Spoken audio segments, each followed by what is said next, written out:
बिस्मिल्लाहिर्रहमानिर्रहीम। अस्सलाम वालेकुम व्यूअर्स, प्रोग्राम में खुशामदीद। मैं हूं हैदर हयात खान।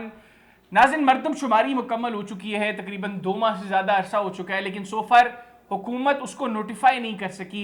और अब वो हुकूमत, वो वज़रा जो चंद माह पहले तक कह रहे थे कि पंजाब और खैबर पख्तूनख्वा के इंतखाबात इसलिए अभी नहीं हो सकते क्योंकि मरदमशुमारी होगी, और उसके बाद नई मरदमशुमारी के तहत जो नई हल्का बंदियाँ होंगी उनकी बुनियाद के ऊपर इलेक्शन होने हैं, लिहाजा पंजाब और खैबर पख्तूनख्वा में इलेक्शन नहीं हो सकते।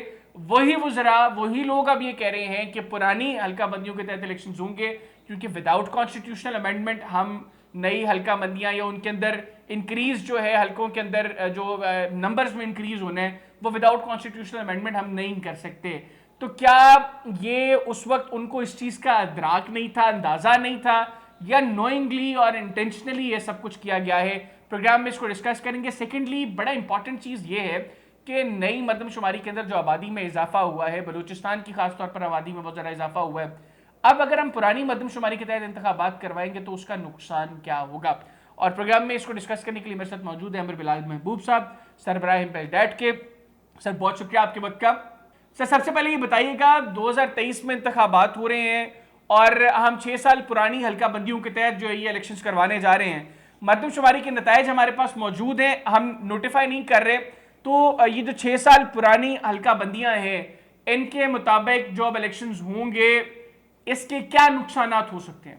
देखिए, ये जो मरदमशुमारी है ये नॉर्मल हालात में तो 10 साल के बाद होती है, और हमारे केस भी तो हम इसे बहुत लंबे लंबे अरसे के बाद करते रहे हैं, 20-20 साल के बाद भी करते रहे हैं। असल सवाल ये है कि नई मरदमशुमारी जिसपे 34 बिलियन रुपए खर्च हो चुके हैं, अब अगर उसका फील्ड वर्क मुकम्मल हो गया है तो अब उसको क्यों नहीं इलेक्शन के लिए इस्तेमाल किया जा सकता? इसके लिए जो बुनियादी बात समझने की है कि इसको करने के लिए अगर आप हल्का बंदियां करना चाहें तो उससे पहले आपको आइन के अंदर तरमीम करनी पड़ेगी।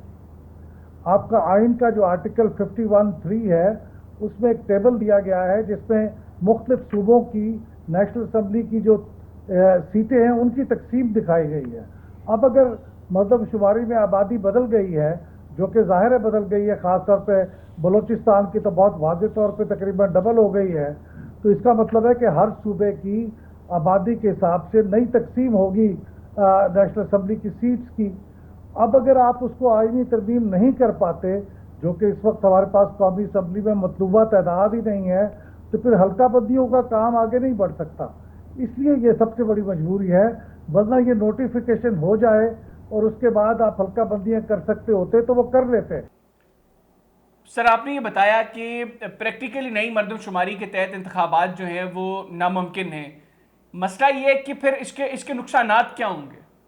देखिए, इस वक्त जो नुकसान होगा वो तो सिर्फ इतना होगा कि जिन सूबों की सीटें नेशनल असम्बली की बढ़नी चाहिए थी इस नई मरदमशुमारी के मुताबिक, वो नहीं बढ़ पाएंगी। इस वक्त का नुकसान तो सिर्फ इतना है। जहाँ तक वोटर्स का ताल्लुक है, उसका कोई ताल्लुक मरदमशुमारी से नहीं है।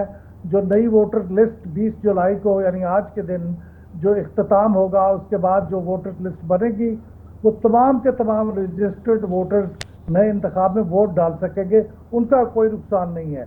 जो वसाइल की तकसीम है वो ज़ाहिर है जब नई कौमी असम्बली वजूद में आ जाएगी और आइनी तरमीम हो जाएगी तो फिर वो नए वसाइल की तकसीम उसी के मुताबिक होगी जो नई मरदमशुमारी अप्रूव होगी। इसलिए फ़िलहाल नुकसान तो सिर्फ नेशनल असम्बली की सीटों में कमी बेशी का। तो सर, आप क्या समझते हैं कि जब ये मरदमशुमारी मुकम्मल हुई उसके बाद अगर हुकूमत इसको नोटिफाई करके इसके नताइज इलेक्शन कमीशन के पास भेज देती, तो क्या ये मामला आसान हो जाता, या आपके नज़दीक नोइंगली, इंटेंशनली ये सब कुछ किया गया, जानबूझकर ये सब कुछ किया गया? मेरे ख्याल में तो यह बद इंतज़ामी और लाइल्मी की एक बहुत आला मिसाल है। देखिए, जब अप्रैल 2022 में पीटीआई के मेंबर्स 125 के करीब इस्तीफ़ा दे चुके थे कौमी असम्बली से, तो उसके बाद से कौमी असम्बली में ये मतलूबा तादाद मौजूद नहीं थी जिसके ज़रिए से कॉन्स्टिट्यूशनल अमेंडमेंट हो सकती। लिहाजा उसके बाद तो ये 34 बिलियन डॉलर खर्च कर दे 34 बिलियन रुपए खर्च करने की ज़रूरत न थी। लेकिन बहरहाल ये लाइल्मी थी या एक बदनीयती थी या कुछ भी था, लेकिन ये सारा एक्सरसाइज अगर ये 2 महीने पहले नोटिफाई भी कर देते तो हमारे पास तो तादाद नहीं थी। असल मसला तो कॉन्स्टिट्यूशनल अमेंडमेंट का है, और ये जो तमाम माहिरीन हैं, जो हमारे रहनुमा हैं, ये इस बात को बयान नहीं कर रहे। तो चाहिए कि वो ये बात कहें कि ये हमारे यहाँ कॉन्स्टिट्यूशनल अमेंडमेंट नहीं हो सकती, मजबूरी ये है। अगर 3 महीने पहले, 4 महीने पहले भी नोटिफाई कर देते तो फायदा नहीं, क्योंकि अप्रैल 2022 के बाद से कौमी असम्बली में तो तैनात ही नहीं है तो कॉन्स्टिट्यूशनल अमेंडमेंट कर सकती। बहुत शुक्रिया अमर बिलाल महबूब साहब, आपने प्रोग्राम के लिए खुसूसी तौर पर वक्त निकाला। नाज़रीन, अमर बिलाल महबूब साहब की गुफ्तगू आपने सुनी। आज के प्रोग्राम से इतने ही। अगले प्रोग्राम तक के लिए हैदर हयात खान और मेरी टीम को इजाजत दीजिए। अल्लाह हाफिज। पाकिस्तान जिंदाबाद।